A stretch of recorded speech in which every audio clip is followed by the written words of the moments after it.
because if you remember why you want to sail across the ocean, whatever it is, I think focusing on that intention in a stoic way, I think would entail that your desire to sail across the ocean is done for some purpose that involves, perhaps indirectly through a trail of steps of reasoning, the excellence of character. And that means that you're going to retain that excellence of character no matter what arises. Welcome to Stoic Conversations. In this podcast, Michael Tremblay and I discuss the theory and practice of Stoicism. Each week, we'll share 2 conversations, one between the 2 of us, and another will be an in-depth conversation with an expert. And in this conversation, Michael and I discuss the discipline of action, the 3rd Stoic discipline. We have 2 previous episodes on the discipline of desire, the discipline of judgment. So do check those out as well. And we're wrapping up this series with this final discipline. And before we jump into it immediately, just a reminder that Michael and I are running our 3-week course on Stoicism. It'll be a live course where we'll go into even deeper practical detail of these 3 disciplines.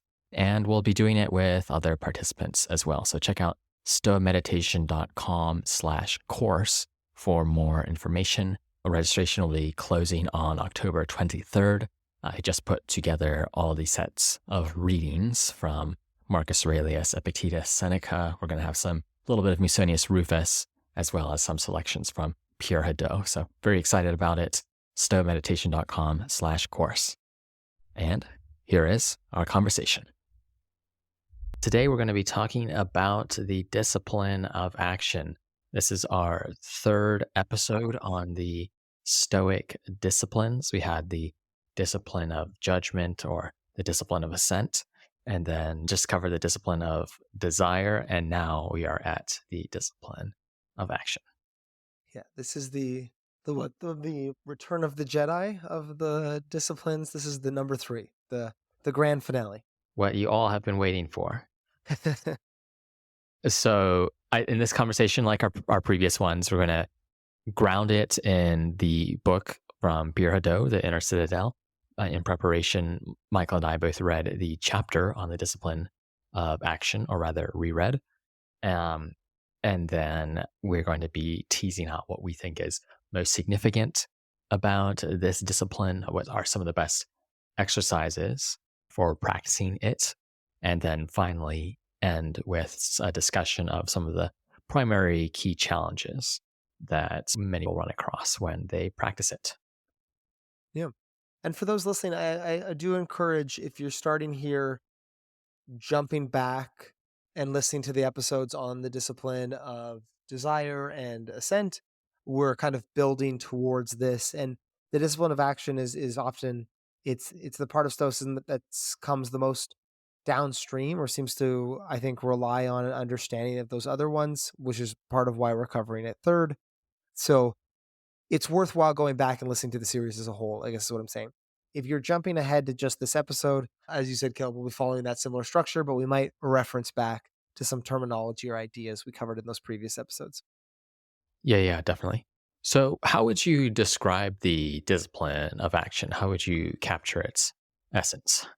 I think most simply, the discipline of action is about it really is the domain of ethics in the more traditional sense. So it's how we fulfill our duties and our obligations to other people, and what actions are appropriate for a Stoic to undertake to be judged a good person. In any other field, that would just be ethics, right? Like that would just be, that's the domain of the discipline of action. That's it, ethics, what you do, what you should do. But the Stoic distinction there is that a lot of Stoic ethics is grounded in this idea of virtue. It's grounded in this idea of improvement of the individual. So the discipline of action is about, well, once you've got your desires right, so once you want the right things, once you've got your judgments right, or you're really able to think carefully about things, think in the way that you need to gain knowledge, well, then how do you then go about and act as a social creature that's in a, has other obligations to others, whether those are family obligations, political obligations, work obligations, friendship, things like that. So, yeah, I mean, I'm interested in what you think, Caleb, the essence is, but I think it's this weird thing where it's like it is really all of ethics for anybody else, but for the Stoics, it's just one part of that good life. Hmm. Yeah, I suppose maybe one way to put it is you have the discipline of desire, and that involves targeting yourself on being an excellent person. Though talks about aligning yourself with the universal nature, and those are those sort of large ideas about if you're an ancient Stoic following the logos, maybe a more modern Stoic might say, living in accordance with the facts and paying special attention to what is up to you and embracing everything else that is not. And then the discipline of action is all about, okay, so if you're supposed to be someone who lives according to nature, someone who is, of course, also a social animal, a rational animal. Now, what does that look like in action, as it were, when it comes to these questions about managing what the Stoics would call indifference, health, wealth, pleasure, status? How do you make decisions between those when it gets down to the nitty gritty? Now that you've got the general broad target, sort of narrow down to some of those more specific questions about, okay, in contingent situations, what do you do? Yeah, I mean, that's exactly it, which, is important. I mean, there can be this tendency in Stoicism to think, well, nothing external to me matters, or, it's not up to me, I shouldn't care. But, you know, uh, both, I think the average person would think that it's important how you act with others and how you navigate these indifference. And the Stoics also think it's important. It's just not the most important thing. And it's just never something, these indifferents should never be chosen in exchange for virtue. You should never, Mhm. do something wrong to make a lot of money or become famous or things like this. When you're choosing between different things, you got to make the right choices and navigating these indifference. So that still matters, right? Even if you're a Stoic, still matters, still really important. And I would say some of the most meaningful things you're going to do are going to be in that sphere. I think it's Chris Gill, the philosopher Chris Gill, who we've had on Stoic conversations before. He has a line to the effect of, indifferents are the things that make the difference, which means that, look, these things are like health, wealth, pleasure, and so on are indifferents. They don't make or break your happiness, but they do make the difference in the sense that they distinguish between what you ought to do, what you ought to think very often. And they're action guiding, as it were. So in that sense, they're sort of the material of virtue. Yeah, totally. Yeah, and I think we'll get a little bit more detail into that through the conversation, but that's I think that's a pretty good initial pass. Yeah, I agree. Sweet. So I think one point that stuck out to me while reading this is just always a useful reminder about what the indifferents are. And Hadot's take on this was his list, where a number of other things I've already mentioned, but I think are worth putting all entirely on the table.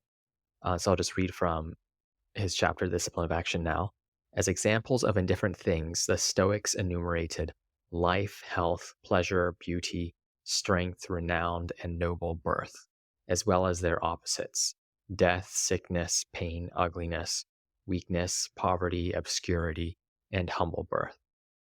And I think there are a few things that stick out to this list. One is that the Stoics are always on the radical side in the sense that they don't think things like life, health, pleasure, death, sickness, pain are what make a life good or bad in the last analysis. Instead, it's how we use those things. And then again, of course, the second point that sticks out to you is that's just what the discipline of action is going to be all about, is how you use those things in particular as a social and rational animal, how you think about making the decisions between, health, careers, relationships, Totally. different interests and projects of yours. Yeah, I think I mean, that's a good. That was what I was trying to say at the start, which is this idea of when you hear it's about navigating the indifference, you think it's this little bonus at the end. It's like, no, literally, it's like, should you kill yourself or not? Right? Should you like that is the discipline of action, right? Like should you is it the right time to commit suicide? These things like health, should you what relationship should you have with your body? In what ways should you prioritize your body over other things, your family over other things? This is the discipline of action. So this is like really, really core and essential to how we live. So don't get, don't I do this sometimes too, even get confused or I sometimes forget that when I think of things as indifference. It just really I almost wonder if we could have a different word for it now that I say it. It's just really the things that never add up to being more important than virtue, right? Mm. But still really death, still really important. Yeah, that's exactly right. And I do think perhaps we ought to sit down, or maybe some other people have done this before, and think through what's a better term for indifference. Because one, it's clunky, kind of sounds like indifference already. And then you also add to that preferred indifference and dispreferred indifference. And you start to get quizzical looks if you bring that up in ordinary conversation. So what do Well, you want to shout out from here, or where do you want to get, where do you want to go from here? I mean, I'm going to do some quick Greek if it's helpful here. Okay, okay, I mean, cool. the adiaphora is the indifferent here, and it's really the negation of difference.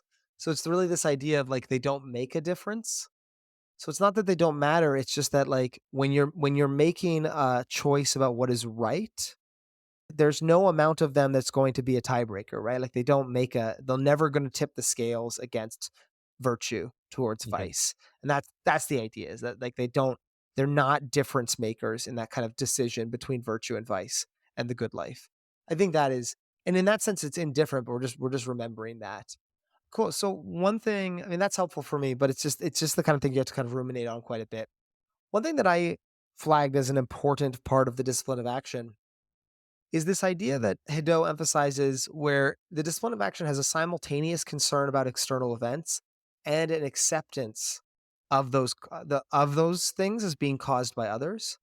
So you're not, obviously if you're, let's say you can use family examples because those ones are really compelling, right? Like obviously if you care about your child and you want them to be healthy, so you take them to a doctor because they seem like they're sick. This is all navigating indifference, right? And it's not to say that like you shouldn't. Well, it doesn't matter if your kid gets sick or something like this, or it doesn't matter if you give them better medicine or worse medicine. No, you should be striving towards what's preferred here, but so you have to care about those external events, but that has to also be accompanied by a kind of radical acceptance for if your child ends up having some sort of illness that renders them sick and maybe they pass away or something like this. There also has to Stoicism also asks for an acceptance of that, and it's a really hard balance to strike.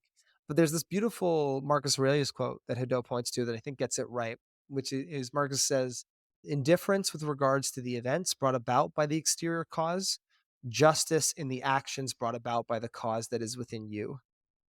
And this idea of I'm going to be not disturbed or indifferent to things that are caused by external causes, but I'm going to hold myself strongly to this idea of justice acting the right way in terms of my internal cause and the way that I'm influencing those events or causing those events to change.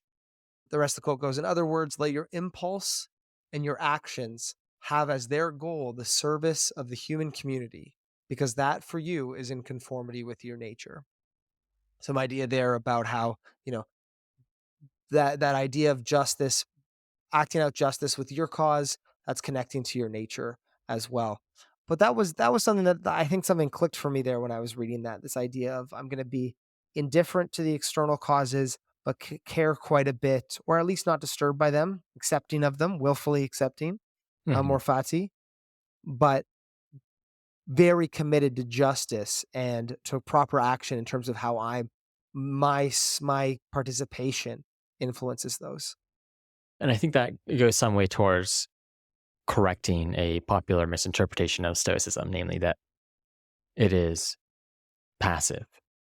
Whereas, as Marcus Aurelius emphasizes again and again, justice is, of course, one of the key four virtues and something he's obsessed with. Many of the earlier Stoics are obsessed with as well, and something that, as practicing Stoics or even non Stoics, one should keep front of mind, really, and not fall into maybe one kind of trap that people attracted to Stoicism maybe sometimes fall into, which is this focus on, building up resilience without thinking about how, as an individual, you fit into this larger whole, and thinking about what kinds of demands justice might make on you. Yeah. And I guess to build on that with my next point, so there's this misconception that people outside of stoicism can have, which is that it's not about it's passive.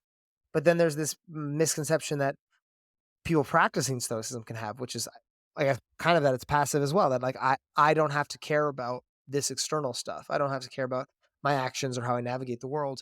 And that's one thing that I wanted to say that that's important to remember about the discipline of action is that it calls us to a rejection of kind of being frivolous, apathetic, unserious, or just focusing on our own shallow impulses. It calls our behavior to something more than that. It holds us to a higher standard than that. I have an Epictetus quote here: carry out each action of your life as if it were the last, and keep yourself far from all frivolity. And Marcus says, what brings perfection to one's way of life is to spend each day as if it were the last, without agitation, without indolence, and without role playing. And so this idea of so it's like not only hey, people criticizing stoicism, not only is it not passive, you're getting that wrong, you're misunderstanding that, but hey, people practicing it, right? Carry out each action as if it were your last, like take it as in take it seriously, right? Take these choices as if they matter. Right, right.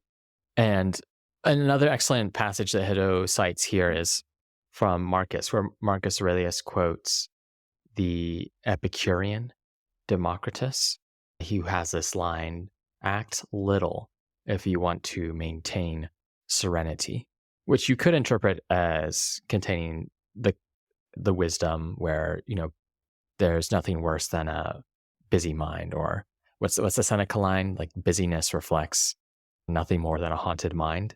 And perhaps that's what Democritus is after there. But what Marcus follows this line up with: wouldn't it be better to say, do what is indispensable, and do what you are Mm, ordered to do by the reason of a naturally political animal, and do it in the way you are ordered to do it? For that is what brings serenity, not only because one acts well, but because one acts little. So I I think you see there Marcus accepts, yes, there's something to that line about acting little, especially not focusing on what is important, rejecting almost like a fake seriousness that ends up in busyness, action for no reason. But nonetheless, you must do what you're required to do, and do it in a social manner. Be aware of your position as a naturally political animal. And that means that it's not always perhaps that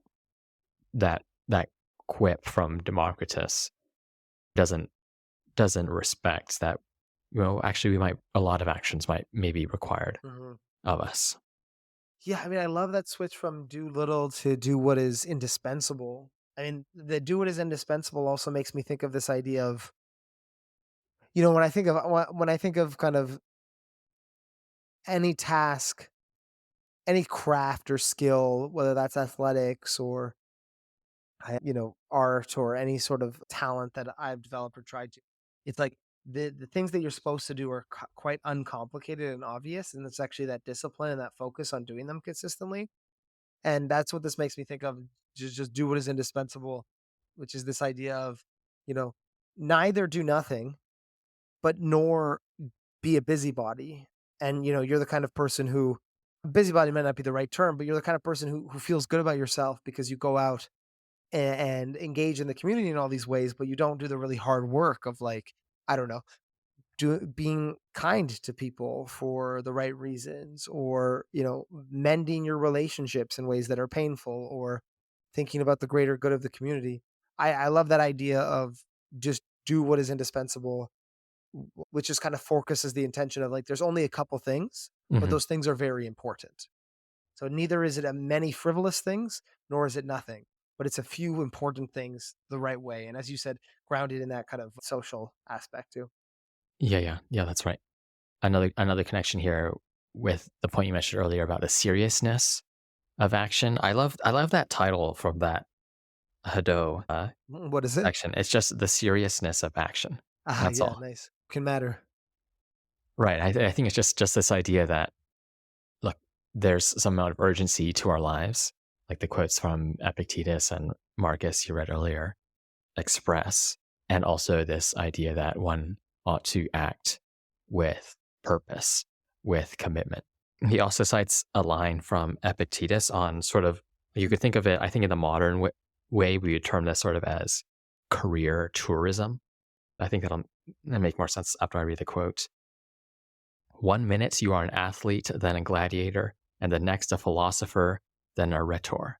But you are nothing with all your soul, because you haven't undertaken anything after having examined it, looked at the matter from all angles, and thoroughly tested it. Instead, you've engaged yourself casually and with a desire that has no warmth in it. And yeah, I think that's a wonderful bit from Epictetus that captures the Hmm. seriousness of action. Investing oneself deeply in what you're up to, not engaging in this merely dilettantish manner that, maybe I'll be this today, I'll be that today, but instead deeply reflecting on who you want to be. And then he has this phrase, a desire that has no warmth in it. Cultivating a desire that is warm. It's a desire that invests yourself, that calls you to invest yourself in the project. Yeah, that's one of my favorite Epictetus quotes, and one of the ones that I know off by heart. And afterwards, later on in it, he talks about how if you're acting like this, you're behaving like children do, right? Who are like they play gladiator one day and they play wrestler the next. You're playing, you're not being. And I love that quote. And pulling this out of Stoicism a bit to our own lives, and Caleb, I don't know if you feel the same way, but I feel like when I was younger and I was in like high school, let's say, it's like nobody was really good at anything. Like nobody really had everybody, you're 16, so everybody's just been doing their hobbies for a couple of years. And one thing that I'm very proud of in my own life, or very happy about in my own life, is the fact that I've stuck to some things. Like I've stuck to Brazilian Jiu-Jitsu, I've stuck to the study of philosophy. Those are the two main ones that stand out.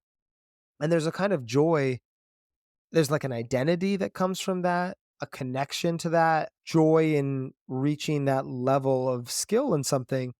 But I've also seen a kind of unhappiness that comes from people who have taken their life unseriously, I would say, and not really, not to say your life is based on being excellent at something, and not everybody needs to be incredibly productive or talented. I don't think that's right, but I think that like what you do, you should take seriously. And whether so if what you do is not become a competitor in some sense, or famous, or like not good in something that's competitive against other people. Maybe it's just being a kind person. Maybe it's being great to your friends. Whatever it is, you treat it with some seriousness, and those people are very happy. Whether they're, I've seen them very happy, whether they're externally successful or not, because there's a kind of identity and a kind of joy that comes with taking that identity seriously. Where people who have jumped around a lot are not. And I think this is a bit of an aside, but I think that sometimes that unseriousness comes with an attachment to externals. So you're kind of looking for the easy win, so you start jumping from thing to thing to thing instead of really, understanding something for what it is, taking joy in it and appreciating it even with its ups and downs. That's, yeah, not necessarily discipline of action, but just ruminating that idea of seriousness. I think that's something that I is very important to my life. Is, what I'm choosing to do, I'm going to take seriously and recognize that there's a major opportunity cost that you're not doing something else. So, as Marcus Aurelius said, do what is indispensable and take that seriously. Yeah, yeah. I think there's a real lesson there. As someone who I would consider myself to be somewhat of a dilettante in some ways, I get excited about something and then I'll spend a few months thinking about a new project, build a new app, and then after that I'll be like, oh well, I want to read about the history of the Middle East and become an expert in that. And then I'll realize, this is largely during the pandemic. I thought, oh, I want to learn how to speak Spanish. no, I want to learn linear algebra. And so I think I do have there's some identity there about wanting to learn new things, build new things. But something I've struggled with is ensuring that I don't just spend 2 months on a given project, come away with a shallow takeaway that, fades as I get older, but rather engage in projects that either maybe build on each other if they're different, or part of the same larger project, Yeah, that's a or great one. just don't get distracted to begin with and stick with what I had going on previously. Yeah, maybe we'll do a separate episode on this, but I love just the one last thing on this one. I love the idea of having it build towards a larger project. Like, I don't think everybody needs to like pick one thing and settle down. Like, it's not like, but this idea of maybe your larger project is I'm going to explore a lot of things to find out what I like, and then that you're still staying committed to that larger goal, even if there's variations in your hobbies. Let's say. Yeah, yeah. I think as both probably as academics, we see people who are intellectual, cerebral, and we see both the pattern of people who stay so narrowly focused on that one specific thing, and then look at them 10 years later and think, oh, it just seems like they haven't learned that much. But also Mhm. see on the other side, at least I do, people who have jumped from, philosopher to philosopher, from intellectual interest, that they haven't been able to pull it together into a collective thread. Whereas other people do manage to become, I think, talented generalists, while others are exceptionally talented specialists, and figure out, okay, like how do you Mhm. do that? What does that look like in different domains? Is an interesting. I think we should chat about that more, because that's an interesting problem.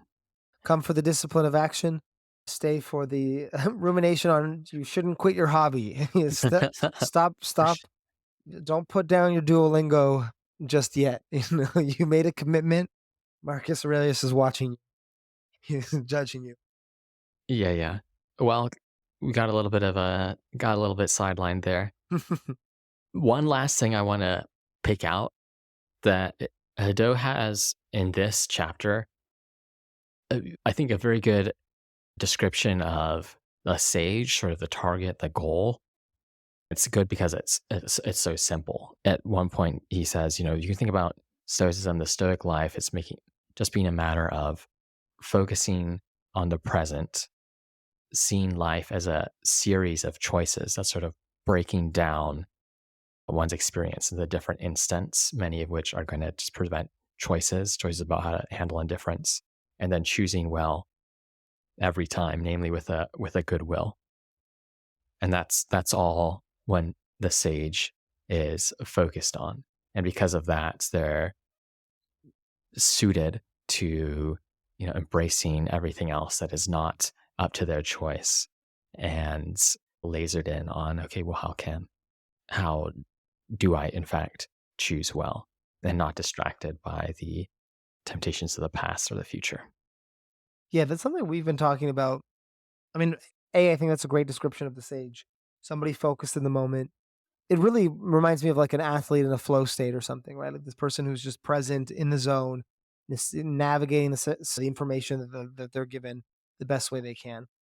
It also makes me think this is something we've been talking about is this in Stoicism being made up of principles and also your perspective and then your kind of practice of putting those together.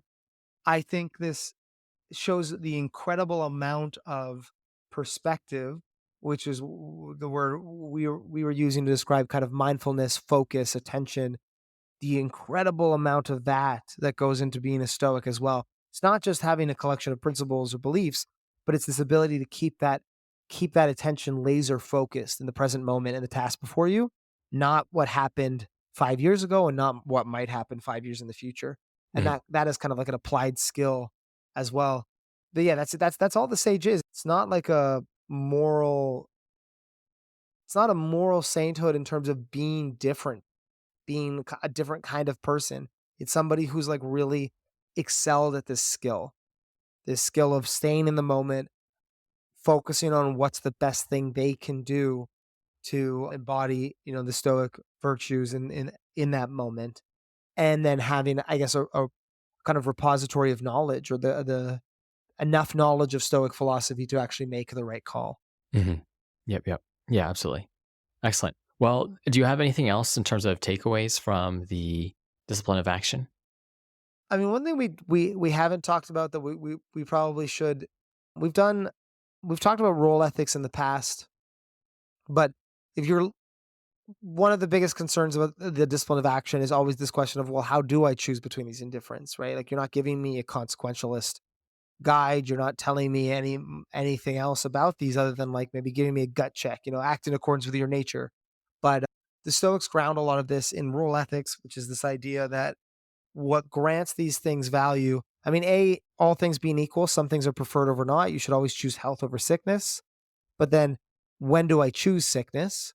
Well, you choose sickness or you choose some indifference over others when they bump up against your roles, those being your universal role or your natural role as a rational social human being, and then also your particular roles, maybe as a family member or with your work or something like this.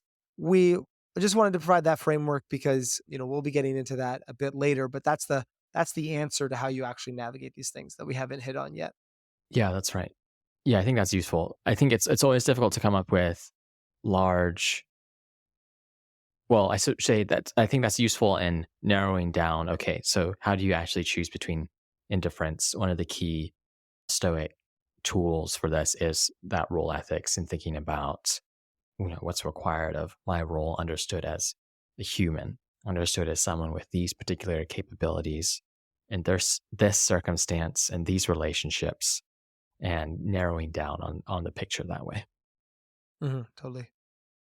Well, let's chat about some of the exercises. So, how can one practice the discipline of action? Cool. So one now, like often we talk about the discipline of action in isolation, but now that we've laid the framework that there's the discipline of desire and the discipline of judgment, a big part of the discipline of action, as I said, is striking that right balance between I care about things outside of me, but I'm not going to let it mess up my desire. I'm not going to start desiring these things in a way that makes me really upset or makes me emotionally vulnerable to them. Again, there's some emotional vulnerability. I mean, I should say vulnerable to passions, vulnerable to going too far because you get too committed to some things. And so one of the exercises for maintaining that balance is the reserve clause, and that's something that Hadot talks about, and it's one that I want to start building into my practice. And the reserve clause is just this practice of whenever you set up a target or a goal concerning externals, concerning indifference, you say, "Well, I'm going to aim for that, fate permitting." That's the reserve clause. I'm going to aim for that so long as, and I'm going to want it unless it turns out that it wasn't meant to be, really, right? Unless it Mm. turns out that, fate was set up in a way that that wasn't going to happen for me. Another version of this we see in Epictetus is he talks about, when you're going to the bath, say, I want to go to the bath and have fun in the bath, but not at the expense of my happiness, and not at the expense of always keeping that in reserve. Some quotes from Seneca here. I will sail across the ocean if nothing prevents me. Right? So I am going to, I want to sail across the ocean insofar as it's possible to do. And then another one from Seneca, the sage doesn't change his decision. However, he undertakes everything with a reserve clause. In most steadfast decisions, he allows for uncertain events. So the idea is that the sage is really never disappointed because the sage builds into their goals the possibility of being thwarted, the possibility of failing, because they recognize that those are external goals. So you think about this in, again, an athletic thing, which is this idea of it's not just saying I'm going to play my best. The athlete says I'm going to win. I want to win, Mhm. as long as we don't as long as as long as we're in the position to win, right? As long as we're not going to lose, I guess, which sounds weird, but it's a skill to develop that. And I think it's a way of saying, because I think sometimes when we talk about wanting things, we just say, well, I'm just going to do my best. It's not like I'm going to sail across the ocean. It's I'm going to do my best to sail across the ocean. It's like, no, I want to sail across the ocean. That's a goal that requires certain sacrifices, certain prioritizations. It requires me choosing some things over others to sail across the ocean. That's something I want to do. But at the same time, I'm going to build in that reserve clause, insofar as nothing prevents me. And if on the fated day and on the day I was set to go, there's a tropical storm, well, then I need to be in a position to kind of, hopefully the reserve clause put me in a position to not be too disappointed by that. Yeah, yeah. I suppose one way to think about this is that the reserve clause helps you have impulses instead of desires when it comes to Yeah. indifference. So in our last discussion, we just noted the distinction between desire and impulse. One way to put it is just that when desires are frustrated, that results in passion, in emotional intensity, and the kind that involves perhaps not only suffering, but involves a blinkered vision or distorted vision, the kind where reason has been overleaped and one is consumed by passion and as such will not make excellent decisions. So that's desire. Impulse, that's motivation, can indeed be a firm motivation, firm resolve, but doesn't have the connected cost of thinking about or seeing setbacks, seeing frustration as a matter for unhappiness. So that's I think that's one way to think about the reserve clause. It's interesting to think about this also in the context of I think there's a line, if there's will to fail, failure will be found. And also you'll hear the advice sometimes that, you should burn the boats if you really want Mhm. to go all into some project, which on the surface, I think conflicts with this advice. Like I'll sail across the ocean if nothing prevents me. Well, is that line sort of revealing that, you do in fact have this will to failure and perhaps you wouldn't mind if something prevented you?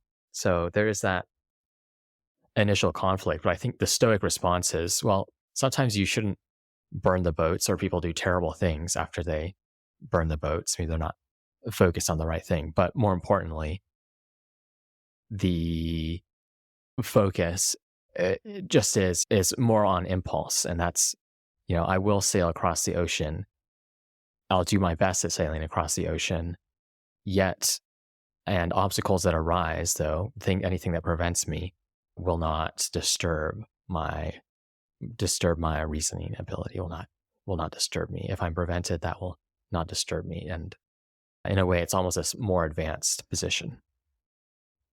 Yeah, I mean, I might have a different take on that, which is something like I do think that if I would say impulse is going to be weaker than desire.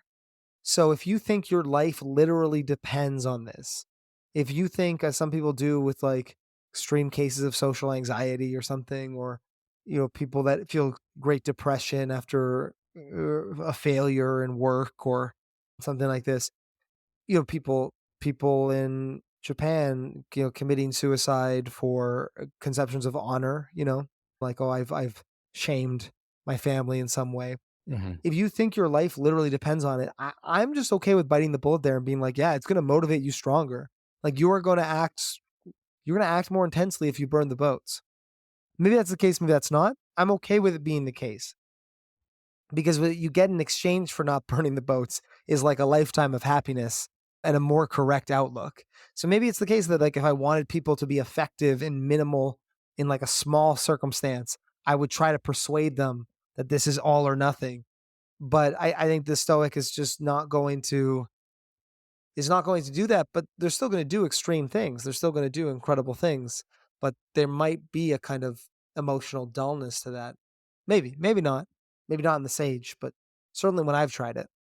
Yeah, well, I think that is right, and I guess you want to see, well, like what are the cases where people have that extreme desire? In one case, it's probably like a drug addict. Drug addicts, they somehow gain 15 IQ points and a whole bunch of motivation when they need to get their next fix. That's just always so difficult to apply to any other domain, and often they do things they ought not do in order to get those drugs. And that's probably true for people with extreme ambitions in many different fields, and probably true for the people who literally burn the boats. One bit that I want to add here is, and I think this connects with the seriousness of action, and this is, and I think we can connect it to the reserve clause too, and this is purpose setting. So just thinking of very simple, thinking about what you are doing and why you are doing it before you do anything. And this is the kind of thing you can do in the pauses of life, those transition moments. If you're driving to a social event, if you're walking over to a meeting, whatever it is, thinking about, what am I doing right now? Why am I doing it? And focusing on the intention and keeping in mind, given that intention, what does excellence look like? Instead of, going to that social event with no plan in particular, showing up to that meeting in a sort of rather routine way that isn't focused on, that doesn't take seriously the fact that you need to make these choices that are going to play a role in forming your character. So that's, I think, very simple. This kind of thing we have in front of many of our meditations, just thinking about, why are you doing this meditation exercise? What's driving you? What's the purpose behind this action? And keeping that focus on acting with a purpose, not sleepwalking through life. And I think, why is that related to the reserve clause? Because if you remember, why I think you're doing anything, why you want to sail across the ocean, whatever it is, I think focusing on that intention is going in a stoic way, I think would entail that your desire to sail across the ocean is done for some purpose that involves, perhaps indirectly through a trail of steps of reasoning, the excellence of character. And that means that you're going to retain that Mm. excellence of character no matter what arises. You're not going to engage in vice in order to get across the ocean, nor are you going to break down when, the weather turns against you. Okay, cool. So let me try this. Caleb. One thing that is so one way that we present the reserve clause is we could present it as like a band-aid, right? Or like a Tylenol, something that dulls the pain. But what you're saying here, what I was thinking from you is that no, the reserve clause is actually pulling out a purpose that was there all along and making it explicit. So your goal, if you're a good Stoic, if you believe in Stoicism or are trying to, your goal was always to sail across the ocean in a way that demonstrates good character. And so all you're doing with the reserve clause is you're just not forgetting that second part. You're pulling it out, but it was always there. You're not adding it to soften things. You're just making it explicit. Is that right? Yeah, I think so. I think that's a good way to put it. Yeah, cool. And to build on that, like one exercise I had was Praemeditatio Malorum. That's something we've talked about a lot, but in the context of the discipline of action, I think it kind of actually goes well with your exercise of purpose setting. So if purpose setting is the positive goal, then I think Praemeditatio Malorum is the negative goal, so then you can get a complete picture, right? Epictetus talks about, in that quote you said earlier about being a dilettante or jumping between different interests. One day you're a gladiator, the next you're a musician, things like this. I think what often knocks people off that path, and what he mentions in that quote, is that you didn't consider all the things that will go along with that role.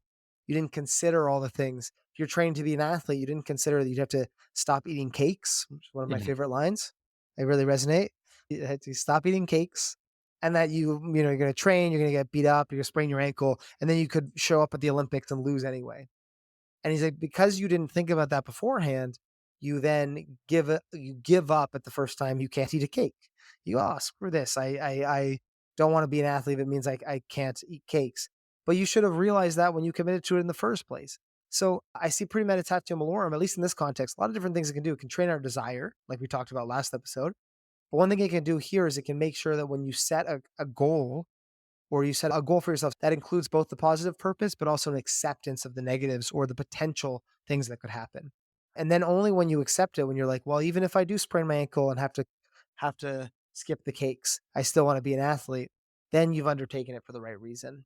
And I think Mhm. that's a good way that Premeditatio Malorum can help with discipline of action.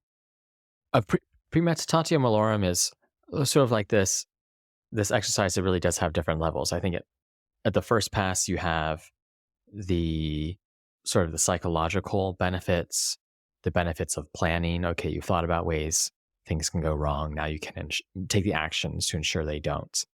But I think some of the next level stoic benefits, if you will, to keep in mind are, one, again, you have this focus on the present when you're reminding yourself about things that could go wrong. you have that immediate contrast between where you in fact actually are in the present, and noting that, things have not yet turned out wrong. These things are not yet bad for you. They exist in the imagination only. And then there's this next step, which is that even if many of those things did occur, they would not be bad for you in the fundamental sense, because, Yep. what the Stoic is ultimately focused on being excellent in their roles, and that we should expect things to go wrong, and making the right decisions is just, those are just different opportunities to make the right decisions, and learn how to be good. I think that's right. And that's something that I'm opening up to a bit more as I practice more, is this idea of levels to exercises. So not just being like, well, there's the right way to do it. Because, if you talked to me a couple years ago, I would have said, no, Praemeditatio Malorum is only good if you're doing it for that final level, Hmm. which you're imagining situations where things go wrong just to understand that they're not actually bad in a Stoic sense. But I'm more open to this kind of levels approach, and I think that's a healthier way to, well, you build a practice. You build a practice by doing it at the easier version of it before you do the more complex one. I think so. I think that's right. The last exercise that I want to talk about in terms of this, it's really kind of an intellectual exercise, but it's kind of a mindful, like being a mindful in these situations, is one of just clarifying your roles. So we talked about role ethics. We said what is good in the sphere of action is always contextual. Appropriate actions are grounded in your identity and your position in the world. So you need to take a time to examine this and understand this. Understand your relationships to others, your personal talents and your dispositions, and those will reveal information to you about what you should do. So Epictetus talks about this, where if you reflect on the role, what's expected of you in most cases, what's expected of you and what you should do, what is indispensable, will reveal itself to you if you spend some time consciously deliberating on who you are, what relationships you have with other people, what positions you have in the world, and what those mean. So whether you're a parent, a child, brother or sister, a friend, or a politician, a coworker, something like this, you're a student, a teacher, what is required of you and expected of you will be revealed to you just by thinking about those carefully. And we don't do a lot of time thinking about those things carefully, I don't think. And so instead, we kind of jump up to this higher picture. Well, what is good in this more abstract sense? And you can get some particular answers just by thinking in this particular sense. I suppose there's always this metaphor that the Stoics have about, the functioning body, and we should see ourselves as organs in a larger body. And whenever we do something that is anti-social, we've separated ourselves from others. We're like the foot that's been separated from the rest of the being.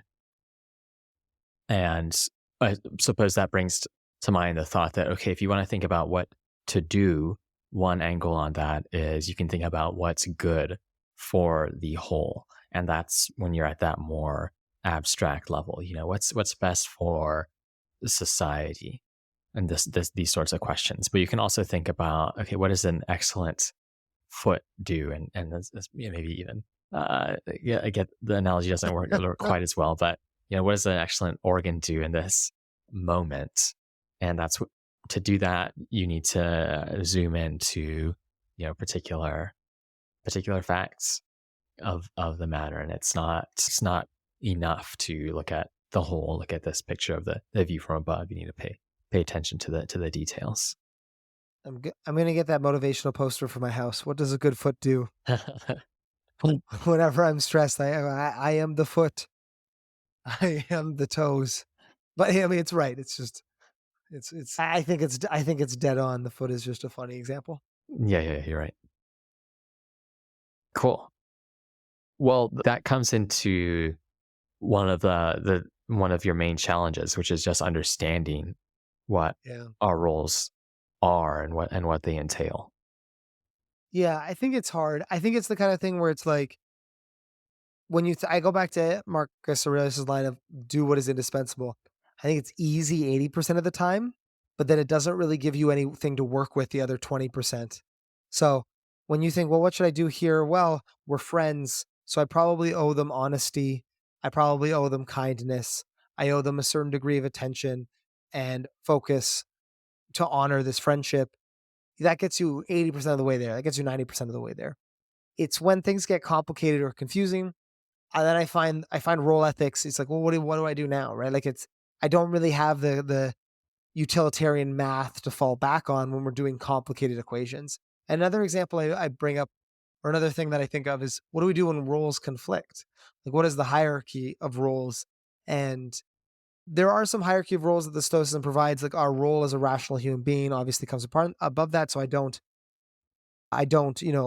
rob a bank because of my friendship with bank robbers, and that's my role as bank robber friend because it violates these higher roles, these more important roles. But often these acquired roles, what they call these acquired roles of friend, your work, your relationships, these often conflict all the time. And how do you develop a hierarchy between those or a way of deciding between those?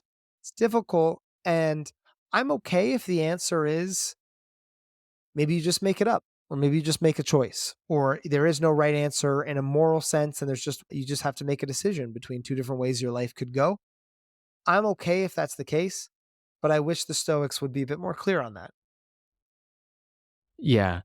I'm always of two minds on this. So, on one hand, I think understanding the right thing in nearly all situations is probably, if you're able to think about it clearly, easy. There are like several simple ethical rules that we all know are good heuristics, and then we can think of clear cases where it might be, you know, fair enough to violate them. In general, you should never lie. There's always that famous example of maybe you should lie to the SS officer who's knocking on your door asking if you have Jews, and if you do, it seems fine to lie. That's just seems ethically clear, and you can just sort of iterate through this whole list. So, what is a virtuous person? They don't lie. They're kind. They care for the interests of others. They stand up for what's right, their own interests, and so on. And you can just come up with a picture of what does excellence look like in these particular situations. When you end up with conflicting roles, i- is is it really true that if someone put a gun to your head and you couldn't think of how to resolve the conflict, or is it really true that if someone put a gun to your head you couldn't think of how to resolve the conflict? In many situations there is probably a way through. So on one hand, I have that side of me. On the other hand, there are some difficult ethical decisions and trade-offs, probably, or maybe I'm just not thinking about them clearly enough. I'm not sure. So on one hand, Kel, what I'm hearing is, on one hand, you're like, just do the hard work. But I guess the other part of me is that sometimes I just want to be told what to do. Sometimes I don't want to. Sometimes I don't want to do the hard work, and I wish it was simple. I guess the point with the gun to your head, I guess when I'm thinking of these conflicts, I'm not really thinking of ethical conflicts. I'm thinking of sometimes of conflicts that matter to me. Uh-huh. Like, you're thinking of, like, are you going to stay here? Or are you going to move somewhere else? Are you going to keep your job, or are you going to move to a different job? Sometimes these are just not ethical conflicts. There's no gun to your head answer, but that's because they're not moral questions. They're just personal questions. And I think sometimes I treat everything that matters like it's a moral question, or everything that stresses me out like it's a moral question. And sometimes it's not. So I think the gun to your head example is a good one of more. I was giving that kind of 80-20. Yeah, yeah. It's really probably 99-1 or less, in terms of that couldn't pass the, if you were really pressed, you wouldn't know what to do thing. Hmm. Yeah, that could be so. And I think that's not to belittle those decisions that might have to do. So maybe where you live, potentially, and of course, all these facts of context come into play.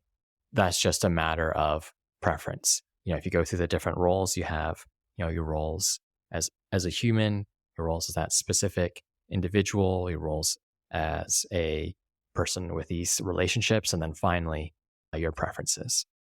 And suppose everything else is satisfied, then it's just a question of what best fits your preferences. It's a question of choice. And that doesn't mean it's an easy choice where to live. by choosing somewhere. I was going to say, if it's the only unethical thing to do in a matter of preference, then is to act against your own preferences, Right. is to not act in a way that, like, if you're choosing between two things you want to do, that's fine. But if you were to like not consider yourself or not respect yourself in that situation, not show kind of self-respect or self-advocacy, that would be it would be moral because it would be like a harm towards yourself, you know? No, yeah, I think that's right. And yeah, and I suppose I would also say, whatever you choose, that's going to involve sacrifice, and Yeah. that's going to so it's not to say it's not an easy decision. One of my friends once had a line: "There are no difficult decisions. You either know what to do, need to get more information, or if it's just uncertain, you flip a coin." Which I think, in a sense, is too flippant, but there is also, and there is a mistake in the flippancy of that line, but there is also some wisdom in it. Yeah, maybe we could be a bit more flippant, a bit less analysis paralysis. Maybe not. Maybe. All right. I think this other point is a good one to get to. This other challenge. So Cool. I think we should touch on that So if the you other can. the other challenge I have that comes when, again, you don't really think about it when you look at the discipline of action in isolation, but it comes up when we look at the relationship between the discipline of action and the discipline of desire. And it's this idea that it's hard to stop impulse from becoming desire, especially when we're doing the right thing or we're navigating the world with justice, right? Marcus Aurelius talks about, this justice in terms of your cause in the world, right? So Stoics encourage an impulse to help others with indifference. So the Stoics encourage us to help people with their wealth, their health, their friend, with your friendship. So, I should be going around caring about others, but how do we stop that from slipping into a desire that can be frustrated or disappointed?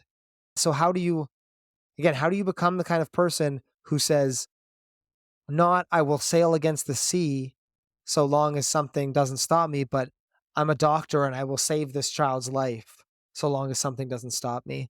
I will help these people in terrible circumstances unless unless something stops me. How do you say that genuinely and walk that fine line? I think it's a really difficult one, especially people, and I would say this is like a stoic trajectory as you get into stoicism because you're working on yourself, but then you get up to a level of self work where you want to start giving back and start being leaning into that part of stoicism that emphasizes the community.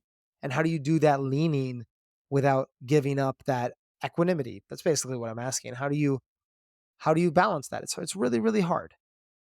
Mhm. Yeah, I think that's another key challenge to note is that one can start out in the project of doing the right thing, do it in the right way, but one always needs to be awake and aware of whether that eventually turns into a project that becomes consuming in a way that renders you susceptible to passion or negative emotions that distort your vision and result in people making mistakes. One thing that I have to say here, like one thing that Epictetus advises is this idea of totally abstaining from desire for a period of time. So like totally being almost desire agnostic and then being very careful reintroducing that. And I think that's something to do here. I think if you come into philosophy too enthusiastically, you could end up in this position where you're really, really attached to these external circumstances. You've just changed the external circumstances you're attached to from, being wealthy and successful for yourself to helping other people. And then you're just transferring desire, and that's probably a better thing to desire. That's probably a healthier transition, but it's not the kind of stoic endpoint. So I think that's something to be said is being very, even when you're doing the discipline of action, just having a kind of reverence, respect, and cautiousness around desire. That Yeah, strong sense of desire. yeah. Coming back to the beginning with that initial advice of renouncing desire to the Yeah. degree that you can is a great technique. I was also trying to think of like what are maybe useful historical examples of this. One that comes to mind is the Stoic Cato the Younger, who resisted Caesar, was exceptionally principled.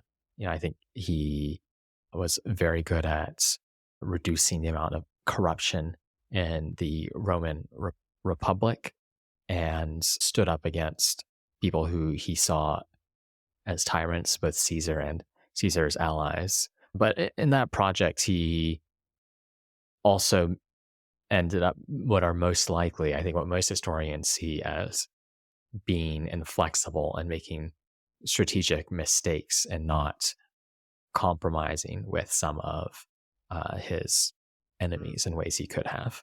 And, perhaps that is just because what was initially a right intentioned morphed into something that was inflexible and, although was initially related with justice, became unrelated to it. He sort of lost the mark, as it were. Yeah, I love that, Caleb. I think that's the right answer here, or one of the right answers, or an important way to frame it is this idea that, it's not, well, be careful about impulse becoming desire because then you'll be sad sometimes. It's like, it's a bit bigger than that. It was like, if impulse becomes desire, you're going to suffer from what desire brings, which is distorted thinking, right? Passions that make you ultimately worse at achieving your goal.